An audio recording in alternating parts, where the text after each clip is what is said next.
शिव गाथा कहानी, शिवलिंग पूजन का महत्व।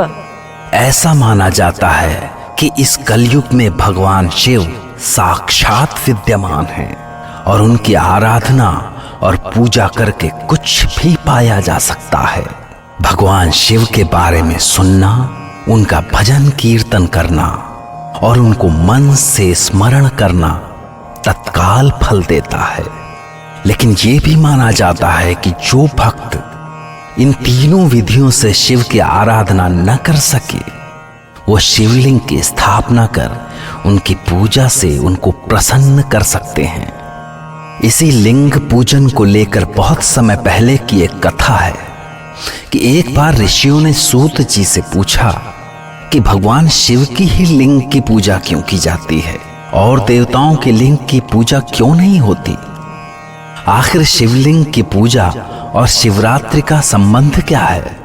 तब सूत जी ने कहा, ऋषिगण, इस प्रश्न का उत्तर देने वाला भगवान शंकर के अलावा और कौन हो सकता है। इसलिए भगवान शंकर ने जो कुछ कहा है उसी को मैं आपके सामने दोहराना चाहता हूं। केवल भगवान शिव ही हैं जो ब्रह्म रूप हैं, निराकार हैं, और ये शिवलिंग रूप उनके निराकार स्वरूप का ही प्रतीक है। इस शिवलिंग के पीछे की कथा भी मैं आपको सुनाता हूं। एक बार की बात है कि ब्रह्मा और विष्णु में आपस में विवाद हो गया कि हम में से कौन श्रेष्ठ है। धीरे धीरे इस छोटे विवाद ने बहुत बड़ा स्वरूप ले लिया। सारे देवता लोग इस भयंकर विवाद से व्याकुल हो गए कि इसका अंत कैसे हो। तब उन सब ने मिलकर निर्णय लिया कि इसका निराकरण भगवान शंकर ही कर सकते हैं। इसलिए सभी कैलाश पर्वत पर जाकर भगवान शंकर की आराधना करने लगे।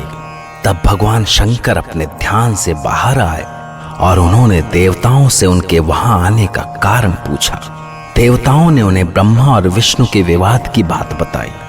इस विवाद की बात सुनकर शंकर तुरंत वहां पहुंचे जहां पर यह विवाद चल रहा था।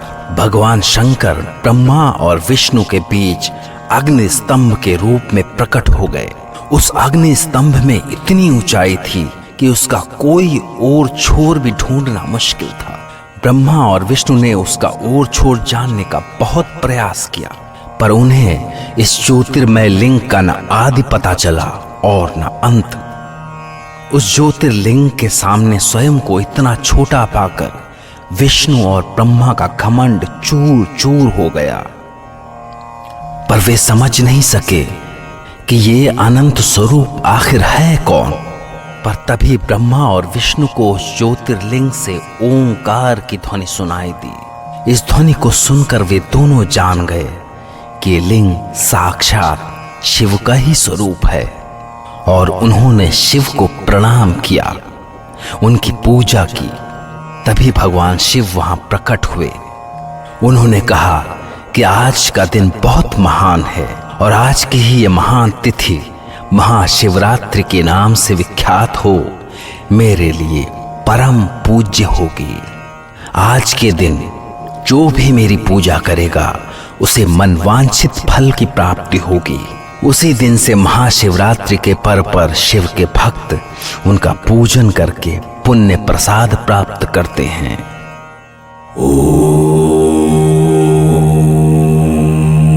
नमः शिवाय।